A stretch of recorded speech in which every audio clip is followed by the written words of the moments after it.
তোমার কাছ থেকে আমি দুইটা কোশ্চেন জানতে চাই, হ্যাঁ জি দর্শকদের উদ্দেশ্যে। সেটা হচ্ছে এইখানে 6টা পাইল ক্যাপ আছে, আমি দেখতে পাচ্ছি যে কলাম গুলা জি 6টা কলাম আছে, তার মানে পাইল ক্যাপ আছে 6টা। জি এই পাইল ক্যাপের 10 ইঞ্চি করে তোমরা ঢালাই কম করছো আমি যতটুকু জানি। জি তারপরে পুরা গ্রাউন্ডে এই জায়গায় সলিং করে তার উপরে তোমরা সিসি কাস্ট করছো। জি এখন আমার প্রশ্ন হচ্ছে, অনেকেই এই জায়গায় এসে বিভ্রান্তি তৈরি করে যে আমি যখন 5 থেকে 6টা পাইল ক্যাপ একসাথে কানেক্ট করব, মানে স্ল্যাব তৈরি করব, এখানে শর্ট ডিরেকশনে মেইন বার বসে না লং ডিরেকশনে মেইন বার বসে?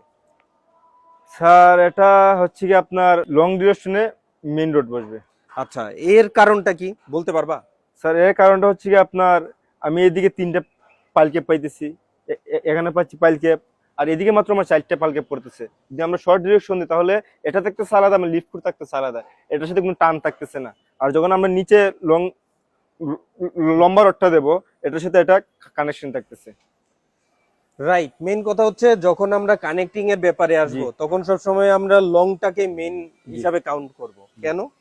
তার কারণ বিস্তৃত জায়গা পর্যন্ত আমার কি করতেছে, ও একটা মেম্বারে রূপান্তর করতেছে জি স্যার। যখন আমরা কাস্টিং করতেছি। জি শর্ট ডিরেকশনে দিলে ওইটা হচ্ছে না। তাহলে এইখানে আমাদের জালি দুইটা জি নাকি? জি প্রথমে আমি লং ডিরেকশনে রড বিছাইলাম, জি তারপরে শর্ট ডিরেকশনে রড বিছাইলাম। জি এইটা যে রকম আছে, এই যে লং ডিরেকশনে মেইন বার জি ওই মাথা থেকে ওই মাথায় চলে গেছে, জি তারপরে শর্ট ডিরেকশন বরাবর বিছাইছে। জি এখন নিচের দিকে না তাকায়, ড্রয়িং না দেখে তুমি বলো উপরের যেই জালিটা হবে এই জালির রডটা তুমি কিভাবে বিছাবা?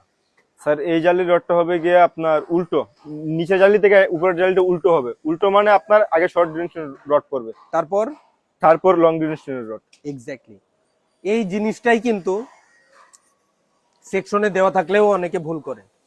সবসময় মনে রাখবেন, নিচে যেই জালি হবে উপরের জালি হবে তার অপোজিট। জি যদি ড্রয়িং ফল্ট না হয় তাহলে অলওয়েজ কি হবে, এটার উল্টো হবে। এখানেও কিন্তু সেম করা হয়েছে, একদম নিচে লং ডিরেকশন, আবার একদম টপেও কিন্তু লং ডিরেকশন, জি মাঝখানের দুইটা কি শর্ট ডিরেকশন। Short direction. তার মানে 100% অ্যাপ্রোপ্রিয়েট, এটা ঠিক আছে। আরেকটা জিনিস অনেকেই কোশ্চেন করে যে আসলে যখন ডাবল জালি ব্যবহার করা হয় তখন সেই জায়গায় ব্লক ব্যবহার করব না চেয়ার ব্যবহার করব? বলো তো কি ব্যবহার করব? স্যার ব্লক থেকে চেয়ার ব্যবহার করাটাই ভালো। রাইট, এবং এইখানেও তারা চেয়ার ব্যবহার করছে।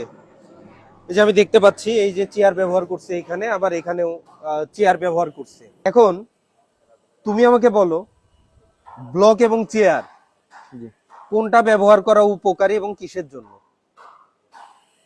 স্যার চেয়ার ব্যবহার করার উপকারটা হচ্ছে কি আপনার, আমার চেয়ারটা 8 ইঞ্চি হয়, লেন্থ 8 ইঞ্চি। 8 ইঞ্চি থাকলে আপনার 8 ইঞ্চি জায়গার ভিতরে আমার রডের দূরত্ব হচ্ছে 6 ইঞ্চি।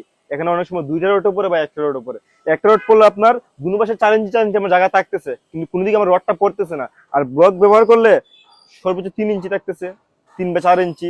4 ইঞ্চি জায়গার ভিতরে ব্লকটা হেলে পড়ে যায়, তাহলে এই ব্লক দেওয়ার কোনো মানেই নেই যদি হেলে পড়ে যায়। আর আমরা চেয়ার ব্যবহার করে আমরা গুণাধার দিয়ে এখানে বাদ দিয়ে দিছি, এই যে ওকে, যেন চেয়ারটা না পড়ে। মানে মেইন ব্যাপার হচ্ছে ব্লক অনেক সময় পড়ে যায়, এরকম একটা সমস্যা। কারণ এখানে আমার তো এই নিচে জালি থেকে উপরে জালির দূরত্ব হচ্ছে কি আপনার 5 ইঞ্চি, 5.5 ইঞ্চি। এবং আরেকটা ব্যাপার আমি যেটা অ্যাড করতে চাই সেটা হচ্ছে, যখন আমরা চেয়ার ব্যবহার করি তখন কিন্তু দুইটা রডে কিন্তু আমার সাপোর্ট পাই এখানে। জি এর জন্য অনেক ক্ষেত্রে একটা পায়, অনেক ক্ষেত্রে একটা পাই, কিন্তু ম্যাক্সিমামলি দুইটা পাওয়া কিন্তু উচিত, চেয়ার এমন ভাবে বানানো উচিত। দুইটা রডে সাপোর্ট পাইতেছে। এখন যখন এটা পাবে তখন কিন্তু এইখান থেকে রডটা ডিসপ্লেস হওয়ার সম্ভাবনা কিন্তু কমে যায়। জি আমার এই যে ক্লিয়ার গ্যাপটা কিন্তু আমার ঠিক থাকে এখানে। এছাড়াও আমরা কি জানি, আমার এই জায়গায় যে ঢালাইয়ের পিএসআই আর ব্লকের পিএসআই সমান হইতে হবে, জি না হলে যে যে জায়গায় ব্লক ব্যবহার করা হয়েছে ওই জায়গাগুলো কি দুর্বল হয়ে যাবে। এখন চেয়ার ব্যবহার করলে আর একটা সুপার অ্যাডভান্টেজ আছে, এটা কি আমরা জানি? সেই জিনিসটা হচ্ছে, যখন আমি চেয়ার ব্যবহার করতেছি এইখানে আমার কি ওই যে ব্লক ব্যবহার করলে সঠিক পিএসআই মেনটেন করা লাগবে, এই হ্যাসেল হচ্ছে? জি না, এই হ্যাসেল কিন্তু হচ্ছে না। এটা কিন্তু অনেক বড় একটা ইস্যু। তাহলে আমরা কি চেয়ার ব্যবহার করলে আমার ঢালাইয়ের যে মানটা এটা খারাপ হওয়ার কোনো অপশন অপশন নেই। কারণ ব্লক খারাপ হইলে আমার ঢালাই করার পরে ওই জায়গায় ঢালাইয়ের মানটা খারাপ হবে ওই স্পেসিফিক জায়গাগুলোতে। জি। কিন্তু চেয়ার ব্যবহার করলে আমার কিন্তু এই ধরনের কোনো সমস্যাই দেখা দিচ্ছে না। থাকতেছে না, যার কারণে চেয়ার বেস্ট। আবার চেয়ার টেকসই, জি।